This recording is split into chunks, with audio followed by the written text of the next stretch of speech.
It's a real pleasure to be here today to talk about something that unites us, entertains us, and, in many ways, defines us: sports. But we're not going to talk about the latest Super Bowl or the NBA Finals. Instead, we're going to take a journey back in time, to an era before the 20th century, to uncover the fascinating origins of sports in American history. When we think of early America, our minds might jump to pioneers, revolutions, and the forging of a new nation. But even amidst the hardships and the monumental tasks of nation building, people found time for play, for competition, and for developing the foundations of the sporting culture we know today. Long before European settlers arrived, indigenous peoples across North America engaged in a vast array of athletic pursuits. These weren't just games. They were often deeply intertwined with spiritual beliefs, social structures, and even military training. Think about the incredible athleticism required for games like lacrosse, which was played by various Native American tribes, often referred to as the Creator's Game or Little Brother of War. These contests could involve hundreds of players, span miles, and last for days. They were intense, physically demanding, and fostered tribal identity and camaraderie. Other indigenous sports included foot races, wrestling, archery, and games involving sticks and balls, demonstrating a widespread appreciation for physical prowess and competitive spirit. As European colonists arrived, they brought their own sporting traditions with them.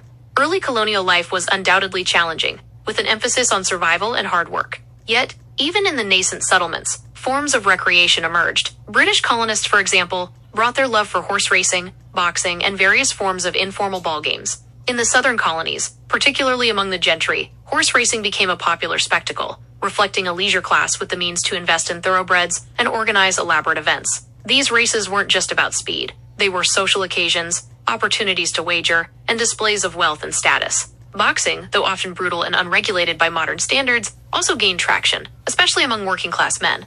These bare-knuckle contests, often held in taverns or secluded areas, were raw displays of endurance and strength. While certainly not sanctioned or widely celebrated by all, they show a human desire for direct, physical competition. As the nation grew, so did the diversity and organization of its sports. The 19th century was a period of immense change, marked by industrialization, westward expansion, and growing urbanization.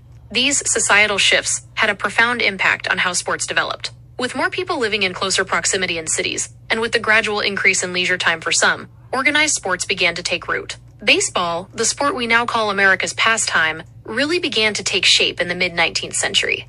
Early versions of bat and ball games had existed for decades, but it was in the 1840s and 1850s that more standardized rules emerged, most notably with the New York Knickerbockers Baseball Club. Their rules, established in 1845, laid the groundwork for the modern game. Baseball quickly spread, appealing to a broad segment of the population.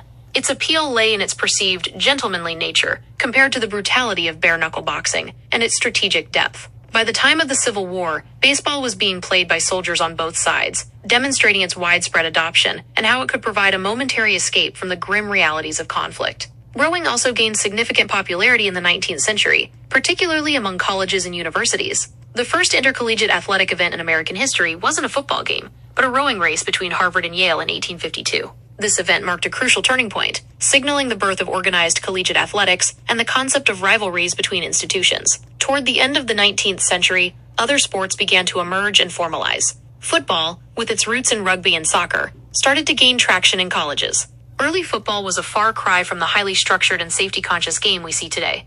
It was often brutal and high-scoring, with mass formations and limited protective gear. Yet its intensity and strategic elements captured the imagination of students and spectators alike, setting the stage for its explosion in popularity in the 20th century. Track and field events, wrestling, and cycling also saw increased organization and participation. Sporting clubs and associations began to form, providing dedicated spaces and structures for competition. The YMCA, founded in the mid-19th century, played a significant role in promoting physical fitness and organized sports, contributing to their growing acceptance and accessibility. So as we look back at sports in America before the 20th century, we see a vibrant tapestry woven from indigenous traditions, colonial pastimes, and the evolving social fabric of a young nation. From the spiritual intensity of Native American lacrosse to the rough and tumble of bare-knuckle boxing, from the elegance of horse racing to the burgeoning popularity of baseball, these early athletic pursuits reflect a fundamental human need for play, competition, and connection. They laid the essential groundwork for the vast and diverse sporting landscape that defines America today, reminding us that the spirit of competition and the joy of the game are as old as the nation itself.